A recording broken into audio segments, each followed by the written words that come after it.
അസ്സലാമലൈക്കും കൂട്ടുകാരെ. ഇന്ന് ഞാനിവിടെ ചക്കരക്കിഴങ്ങ് പുഴുങ്ങാൻ കൊണ്ടുവന്നപ്പോൾ ഞാനതൊന്ന് ഒരെണ്ണം കൊണ്ടുപോയി മണ്ണിൻ്റെ ചുവട്ടിലിട്ടു. അത് ഇതാ പൊടിച്ച് വന്ന് അതിൻ്റെ വള്ളി മൂത്ത് കുറച്ച് വള്ളി കിട്ടിയിട്ടുണ്ട്. അപ്പം ഞാനതൊരു തടം കോരി നടാമെന്ന് വിചാരിച്ചിട്ടാണ്.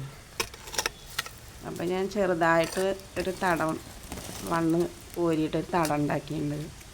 ഇനി അതുമ്പോൾ ഞാനത് നടാൻ പോവുകയാണ്. ചക്കരക്കിഴങ്ങ് അല്ല, കുറച്ച് വള്ളി കിട്ടിയിട്ടുള്ളൂ. എങ്കിലും നമുക്കത് വെറുതെ കളയണ്ടല്ലോ. അപ്പോൾ ഓരോ തണ്ടായി മുറിച്ച് അതിൻ്റെ 3 തണ്ട് ഞാൻ മണ്ണിൻ്റെ ചുവട്ടിലേക്ക് വെച്ച് ഒരു തണ്ട് മുകളിലേക്ക് പൊക്കി വെച്ചിട്ടാണ് നടണത്. അങ്ങനെ നട്ടുണ്ടെങ്കിൽ ആ പൊന്തി മുകളിലേക്ക് വെച്ച തണ്ടുമെന്നാണ് ഇത് പൊടിക്കുക. അടിയിലേക്ക് വെച്ച മണ്ണിൻ്റെ ചുവട്ടിലേക്ക് വെച്ചിട്ടുള്ള തണ്ടുമ്മ ചക്കരക്കിഴങ്ങ് വേരിറങ്ങിയിട്ടുണ്ടാകും. അങ്ങനെയാണ് ഞാനിപ്പോൾ ഇത് നടുന്നത്.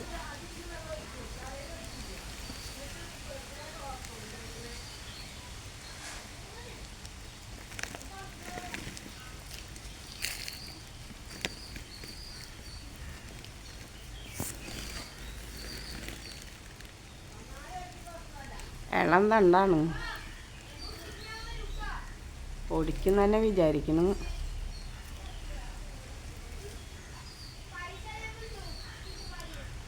അതിൻ്റെ ഒരു തല നമ്മളിങ്ങനെ പൊക്കി വെച്ച് കൊടുക്കണം. അതിൽ പൊടിക്കുക.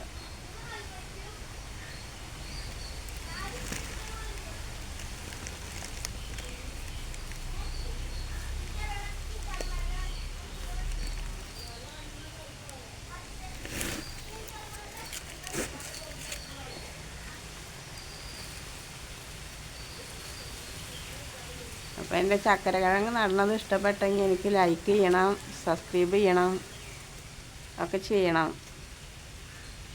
മറക്കരുത് കേട്ടോ.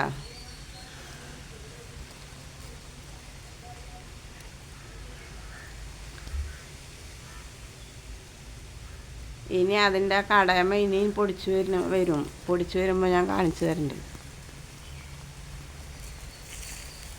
അതിൻ്റെ തല മാത്രം ഒരു കിഴങ്ങ് വെച്ചതാണ് ഞാൻ. അതിൻ്റെ തല പൊടിച്ച് വന്നിരിക്കുന്നു. ഇനി അതിനൊന്ന് ഇനിയും പൊടിച്ചു വരും. അപ്പോൾ നമുക്കത് നുള്ളിയിട്ട് വീണ്ടും ഇതേമാതിരി നടാം.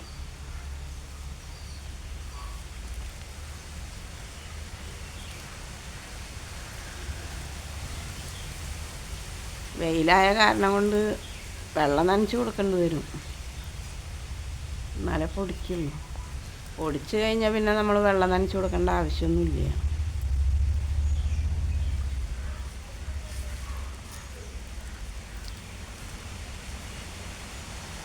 ഇങ്ങനെ നമ്മളെ വീട്ടിൽ പുഴുങ്ങാൻ വരുമ്പോൾ അതിന്നൊക്കെ ഒരെണ്ണം വെച്ചാൽ അത് നമുക്ക് വീണ്ടും ഒരെണ്ണം ചക്കരക്കിഴങ്ങൊക്കെ ഉണ്ടാക്കാം.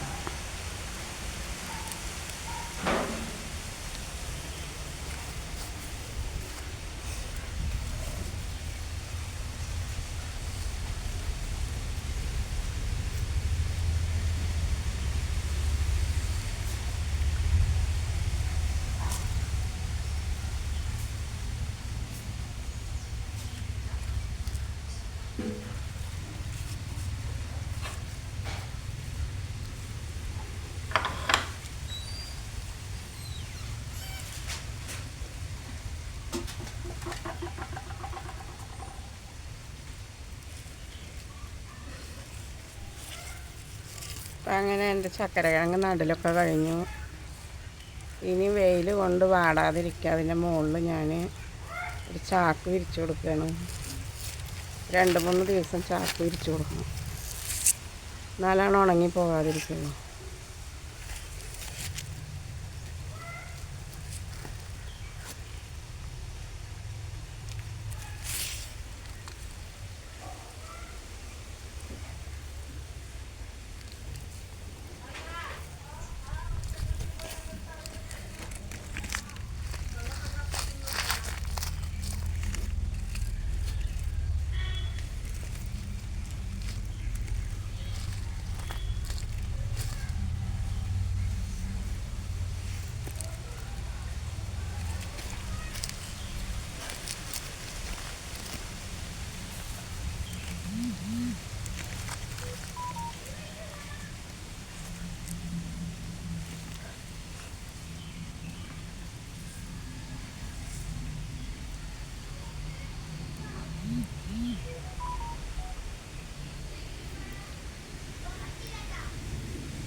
അപ്പോൾ അങ്ങനെ ചക്കരക്കിഴങ്ങ് നടലൊക്കെ കഴിഞ്ഞു. ഇഷ്ടപ്പെട്ടെങ്കിൽ എനിക്ക് സബ്സ്ക്രൈബ് ചെയ്യണം, ലൈക്ക് ചെയ്യണം.